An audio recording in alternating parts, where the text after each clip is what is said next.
Shalimar Jewelry inaugural offer. Flat 9% VA on gold ornaments, 12,500 off on purchase of 1 kg silver.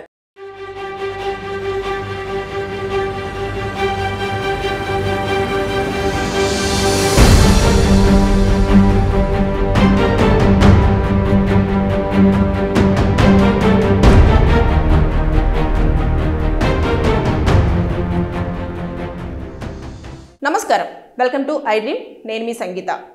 Nellore జిల్లాలో మైథిలి ప్రియ అనే అమ్మాయిని నిఖిల్ అనే వ్యక్తి కత్తితో పొడిచి అతి కిరాతకంగా హత్య చేయడం జరిగింది. అంటే మాట్లాడుకుందాం అని అని పిలిచిన తర్వాత అక్కడ వారిద్దరి మధ్యలో ఏం సంఘర్షణ జరిగిందో కానీ మొత్తానికైతే అతను ఆమెను కత్తితో పొడవడం జరిగింది. తర్వాత చంపేసిన తర్వాత ఇమీడియట్గా దగ్గరలోని దుర్గమెట్ట అని చెప్పేసి ఒక పోలీస్ స్టేషన్కి వెళ్ళి లొంగిపోవడం కూడా జరిగింది. అయితే ఇలాంటి కేసులలో ఎలా ఉంటుంది, అసలు ఆ అమ్మాయిని చంపడానికి కారణాలు ఏంటి, పోలీసుల దగ్గరికి వెళ్ళి నేనే మర్డర్ చేశానని చెప్పేసి లొంగిపోతే శిక్షలు తక్కువగా పడే అవకాశం ఉంటుందా అనే దానిపైన మనం ఒక్కసారి ఈ వీడియోలో పూర్తిగా ఇన్ఫర్మేషన్ తెలుసుకుందాం. అయితే ఇప్పుడు ఈ కేసులోకి వెళితే మైథిలి ప్రియ అదేవిధంగా ఎవరైతే చంపారో ఆ వ్యక్తి నిఖిల్, వీరిద్దరూ కూడా బీఫామ్లో ఇద్దరు కూడా క్లాస్మేట్స్. అయితే ఫస్ట్ ఇయర్ నుంచి కూడా నిఖిల్ అనే వ్యక్తి ఈ అమ్మాయిని నేను లవ్ చేస్తున్నాను అని చెప్పేసి వెంటపడడం చేశాడు. ఇమీడియట్గా ఆమె ఎవరైతే మైథిలి ప్రియ ఉందో వచ్చేసి వాళ్ళ తల్లికి నాకు ఇట్లా ఇబ్బంది పెడుతున్నాడమ్మా, ఈ నిఖిల్ నన్ను లవ్ చేస్తున్నానని చెప్పేసి చెప్పడం జరుగుతుంది. అంటే ఎప్పుడైతే మైథిలి ఉంది, మైథిలికి ఒక సిస్టర్ ఉన్నారు. వాళ్ళ తండ్రి వీళ్ళు చిన్నప్పుడే చనిపోవడంతో వాళ్ళ తల్లియే కష్టపడి వీళ్ళను చదివిస్తూ మంచిగా ఎలాగైనా సరే ఒక పొజిషన్కి తీసుకురావాలి అని చెప్పేసి అనుకుంటూ ఉంది. అయితే ఇలా చెప్పగానే ఇమీడియట్గా కాలేజ్కి వెళ్ళి ప్రిన్సిపాల్ దృష్టికి తీసుకెళ్ళింది. ఇలా నిఖిల్ అనే వ్యక్తి నా కూతుర్ని ఇబ్బంది పెడుతున్నాడు, లవ్ చేయమని చెప్పేసి వేధిస్తున్నాడు అని చెప్పేసి చెప్పడంతో పిలిచి అతనికి వార్నింగ్ ఇచ్చారు. వార్నింగ్ ఇచ్చిన తర్వాత ఇంకా అప్పటి నుంచి వెళ్ళి ఎలాంటి ఇబ్బంది పెట్టలేదు, ఇంకా గమ్మున అయిపోయారు. అయితే ఓకే ఫైన్, ఇంకా వదిలేశాడేమో, మా పాప జోలికి రావట్లేదు అంటే వాళ్ళ అమ్మ ఎప్పటికప్పుడు మైథిలిని అడుగుతూ అసలు ఏమంటున్నారు ఏంటి అని చెప్పేసి తెలుసుకునే ప్రయత్నం చేస్తుంది. అంటే లేదమ్మా, ఏమి ఇబ్బంది పెట్టట్లేదు, ఏమి నన్ను మళ్ళీ లవ్ చేయమని చెప్పేసి కూడా టార్చర్ చేయట్లేదు అని చెప్పేసి ఆమె చెప్తూ రావడం జరిగింది. జరిగిన టైంలో ఇంకా ఫైనల్ ఇయర్ కూడా అయిపోయింది. ఫైనల్ ఇయర్ అయిపోయిన తర్వాత ఎవరైతే నిఖిల్ అనే వ్యక్తి ఉన్నారో ఆ నిఖిల్ అనే వ్యక్తి ఫెయిల్ అవ్వడం జరిగింది. మైథిలి మాత్రం మంచి పర్సంటేజ్తో పాస్ అయింది. పాస్ అయిన తర్వాత ఇంకా అప్పుడు స్టార్ట్ చేశారు, అదేంటి నేను ఫెయిల్ అయ్యాను, నువ్వు ఎలా పాస్ అయ్యావు, నేను ఇంత బాధలో ఉన్నాను, నువ్వెందుకు అంత హ్యాపీగా ఉంటున్నావు, నేను నిన్ను లవ్ చేస్తున్నాను కదా, కనీసం నేను బాధపడుతున్నాను, నువ్వు కావాలని చెప్పేసి నేను నిన్ను ఇంత చేస్తున్నాను, ప్రిన్సిపల్ నన్ను ఏమన్నా కూడా నేను ఏమనలేదు, మీ అమ్మగారు వచ్చి వార్నింగ్ ఇచ్చినా నేను ఏమనలేదు, నీకు నా మీద కొంచెం కూడా ప్రేమ లేదా అని చెప్పేసి మళ్ళీ స్టార్ట్ చేసేసాడు. చేసిన తర్వాత ఫైనల్ ఇయర్ అయిపోయిన తర్వాత కొన్ని రోజుల్లోనే బెంగళూరులో మంచి ఇక ఆమె ఉద్యోగం తెచ్చుకోవడం జరిగింది. ఇంకా అక్కడికి వెళ్ళేసి ఉద్యోగం చేసుకుంటుంది.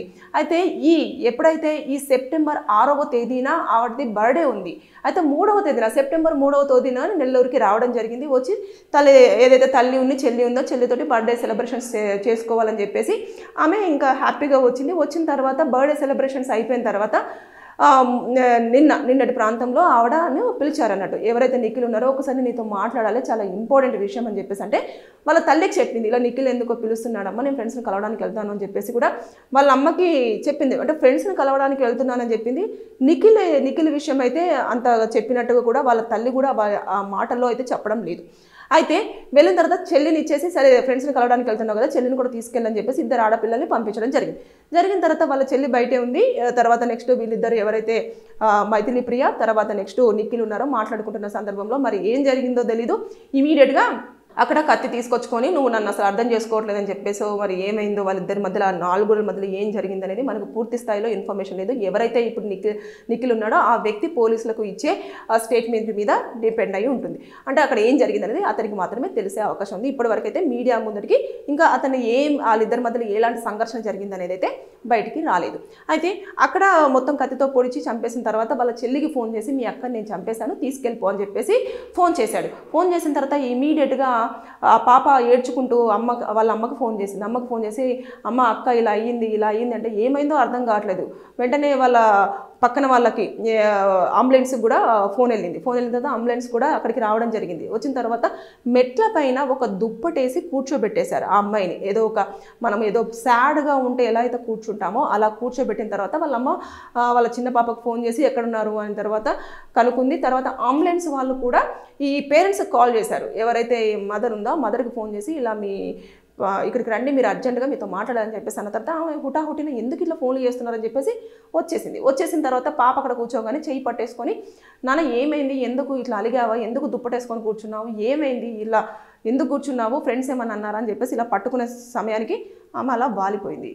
ఇంకా అసలు వాళ్ళ తల్లికి నోటి నుంచి మాట రాలేదు. అంత కష్టపడి చదివిపించి ఒక పొజిషన్కి వచ్చి ఉద్యోగం చేసుకుంటున్న పాప కళ్ళ ముందు అలా విగజీవిగా పడిపోవడంతో ఒక్కసారి తల్లి బోర్న విలపించడం చేసింది. వెంటనే అంబులెన్స్ వాళ్ళు చెప్పారు, మేము ఇందుకే వెయిట్ చేసామమ్మా, ఇప్పుడు మేము తీసుకుపోతాము అని, తను ఆల్రెడీ చనిపోయింది, చాలాసేపు అవుతుంది అని చెప్పేసి అన్న తర్వాత తీసుకెళ్ళడం జరిగింది.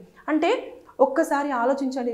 మళ్ళీ వెంటనే వాడు ఏం చేశాడు, చంపిన తర్వాత నిఖిల్ వెళ్ళి పోలీస్ స్టేషన్లో నేను ఏదో ఘనకార్యం చేసినట్టు నేను ఆ అమ్మాయిని చంపేశానని చెప్పేసి లొంగిపోవడం జరిగింది. అయితే లొంగిపోయినంత మాత్రాన ఇక్కడ శిక్ష తప్పుతుంది అని చెప్పేసి అనుకోకూడదు. ఐపీసీ సెక్షన్ 302 కిందనే ఇది కన్సిడర్ అవుతుంది. కొత్త సెక్షన్ ప్రకారంగా అయితే మనము ఏదైతే BNS 101 కింద వస్తుంది, అంటే మర్డర్, దాని కిందనే వస్తుంది. ఇప్పుడు పోలీసులు వెంటనే నేను చేశాను అని చెప్పగానే FIR ఫైల్ చేస్తారు.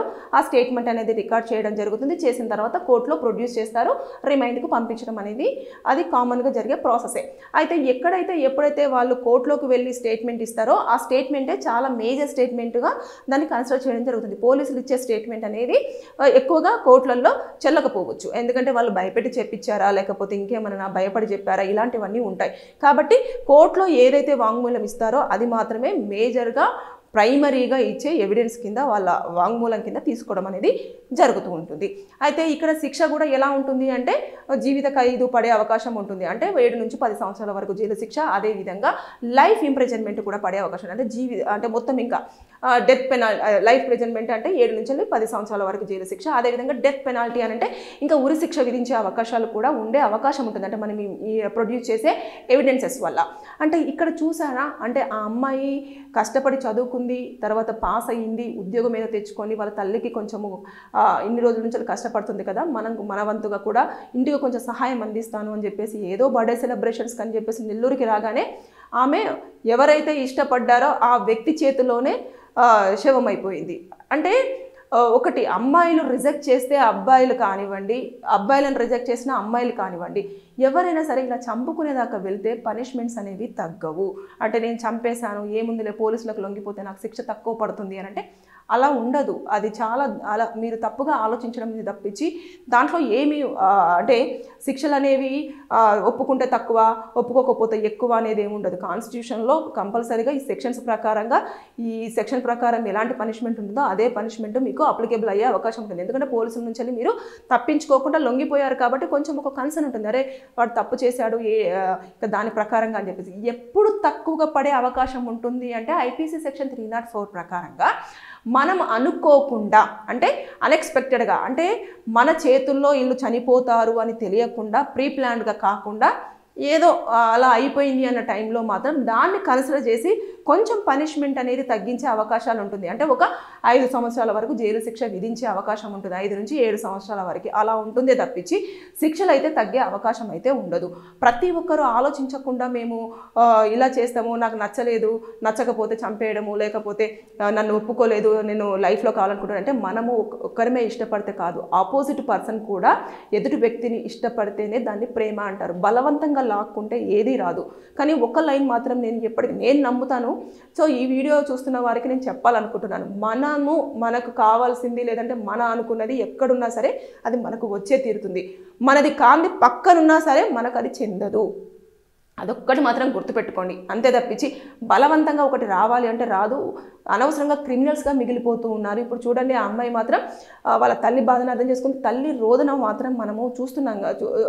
ఆ వీడియో చూస్తుంటే మనకు అర్థమవుతుంటుంది తల్లి ఎంత ఆవేదన పడుతుంది. అంటే కూతుర్ని అంత చూసిన తర్వాత, అరే నేను నా కూతుర్ని ఇలా చేసిన వాడిని నేనేం చేయలేకపోతున్నా, ఏదో ఒకటి చెయ్యండి, పోలీసులకు లొంగిపోయినారు, మీరు తీసుకెళ్ళి జైల్లో పెట్టద్దు, చంపేయండి అని చెప్పేసి అంటుంది. అంటే ఒకరు చేసిన తప్పుని మరి ఇంకొకరు చేయాలి అని చెప్పేసి అనుకోవడం అయితే నేను తప్పుగానే భావిస్తున్నాను. కాకపోతే తల్లి ఆవేదన ఏంటంటే ఇంత కష్టపడ్డాను, తండ్రి లేని లోటు తీర్చాలని చెప్పేసి చదివిపించాను, ఒక స్థాయికి వచ్చింది. ఇప్పుడు చిన్న పాప కూడా చదువుకొని ఒక ఉద్యోగంలో సెటిల్ అయిపోతే రేపటి రోజుల్లో తల్లి మంచిగా పిల్లల్ని చూసుకుంది అని చెప్పేసి వస్తుంది. ఇప్పుడు చూడు, నేను ఎటు కాకుండా నా కూతురిని జస్ట్ లవ్ చేసేవాడికి దూరంగా ఉండు, దూరంగా పెట్టినందుకు నా బిడ్డను చంపేశాడు, కావాలని చంపేశాడు. నిఖిల్ మీద ఎలాగైనా సరే కేసులు గట్టిగా పెట్టేసి అతన్ని శిక్షించండి, లేదంటే చంపేయండి అని చెప్పేసి తల్లి ఆవేదన వ్యక్తం చేస్తుంది. చెల్లి కూడా అసలు కన్నిటి నాకే ఫోన్ చేసి నేను చంపేశానని చెప్పేసి అన్నాడు, నా దగ్గర ఉంది ఆ స్టేట్మెంట్ అని చెప్పేసి ఆవిడ చెప్తుంది. పోలీసుల దగ్గరికి ఆల్రెడీ లొంగిపోయాడు. తర్వాత ఇవన్నీ జరిగినా కూడా శిక్షలు అయితే తప్పే ప్రసక్తి లేదు, ఖచ్చితంగా అతనికి పనిష్మెంట్ అయితే ఉంటుంది. ఎందుకంటే పోలీసుల అండర్లోనే ఉన్నాడు కాబట్టి కోర్టులో ప్రొడ్యూస్ చేస్తారు, శిక్షను అనుభవించాల్సిగా తప్పదు. కానీ ఒకటి, ఎవరి జీవితం వారు జీవిస్తున్నప్పుడు వారి జీవితంలోకి బలవంతంగా వెళ్ళి వారి జీవితాన్ని మాత్రం నాశనం చేయకండి దయచేసి. ఒకవేళ వాళ్ళు మీరు కావాలి అనుకున్నప్పుడు వారే వెనక్కి వస్తారు. వచ్చేంతవరకు రియల్ లవ్ అయినా లేదంటే ప్యూర్ లవ్ అయినా కూడా అలా వెయిట్ చేయండి.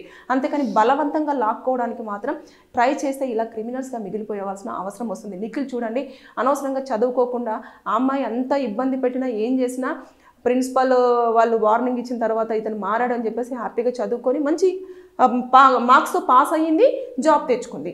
ఈ అబ్బాయి ఏమో ఇంకా అమ్మాయి నన్ను ఎందుకు ఒప్పుకోలేదు, ఒప్పుకోవాలన్న రూల్ అయితే లేదు కదా. అంటే ఒక మనిషికి ఆ మనిషి మీకు నచ్చినంత మాత్రాన మనకు ఆ మనిషి నచ్చాలని లేదు కదా. కాబట్టి ఈ ఒక్క లాజిక్ను మర్చిపోతున్నారు చాలామంది, మర్చిపోయి ఇబ్బందులలో పడుతున్నారు. దయచేసి ఈ కేసులో నెల్లూరు జరిగిన కేసులో మాత్రం మనం చూసుకుంటే ఆ అబ్బాయి లొంగిపోతే శిక్ష అనేది తక్కువగా ఉండదు. అదేవిధంగా మర్డర్ కేసు 300 ఐపీసీ సెక్షన్ కింద, అంటే పాత సెక్షన్, అది ఐపీసీ సెక్షన్ 302 అనేది పాత సెక్షన్, బిఎన్ఎస్లో 101 కింద కన్సిడర్ అవుతుంది. దాని ప్రకారంగా అతనికి 7 నుంచి 10 సంవత్సరాల వరకు జైలు శిక్షణ అయితే కంపల్సరీగా విధించే అవకాశాలు ఉంటాయి. స్టేట్మెంట్ అంతా కూడా వాళ్ళు పోలీసులు రికార్డ్ చేస్తారు, దాన్ని వాళ్ళు కూడా కోర్టులో ప్రొడ్యూస్ చేస్తారు. మళ్ళీ కోర్టు కూడా అతని వాంగ్మూలం తీసుకుంటుంది, దాన్ని కూడా స్టేట్మెంట్ రికార్డ్ చేస్తారు. ఇమీడియట్గా జైలుకు పంపించడం అనేది ఉంటుంది. సో దయచేసి ఎప్పుడైనా సరే ఇలాంటి సంఘటనలు జరుగుతున్నప్పుడు మన పిల్లల్ని జాగ్రత్తగా చూసుకోండి. ఎవరైనా ఒంటరిగా పిలిచి మాట్లాడాలి అన్నా లేదంటే ఒంటరిగా కలవాలి అన్నా, లేదు అనుకుంటే ఒక పర్సన్ మనల్ని ఇబ్బంది పెట్టేసి మన లైఫ్లోకి మళ్ళీ వచ్చి ఏదో మంచిగా మాట్లాడతానన్నా దయచేసి నమ్మొద్దు. వారు ఏ ఉద్దేశంతో వస్తున్నారో, ఎందుకు వస్తున్నారో అనేది మనకు తెలియదు. కాబట్టి ఎట్టి పరిస్థితుల్లో కొంచెం దూరంగా ఉంటే అన్ని రకాలుగా మంచిది అని చెప్పేసి నేనైతే అనుకుంటున్నాను, చెప్పాలనుకుంటున్నాను కూడా. ఎప్పుడైతే ఈ వీడియో చూస్తున్న వారికి ఎవరికైనా సరే లీగల్గా ఎలాంటి డౌట్స్ ఉన్నా, లేదు అనుకుంటే ఏదైనా ప్రాబ్లం ఉన్నా కూడా కింద కామెంట్ రూపంలో తెలియచేయండి. దానిపైన నేను వీడియో చేసి మీకు పూర్తిగా ఇన్ఫర్మేషన్ ఇవ్వడానికి ప్రయత్నం చేస్తాను. Thank you. And for more videos, please subscribe to iDream. Please subscribe to iDream. Please subscribe iDream. And please subscribe to iDream. For more videos, subscribe to iDream. please like, share and subscribe to the channel. Congratulations, iDream. Subscribe to iDream. Subscribe to iDream.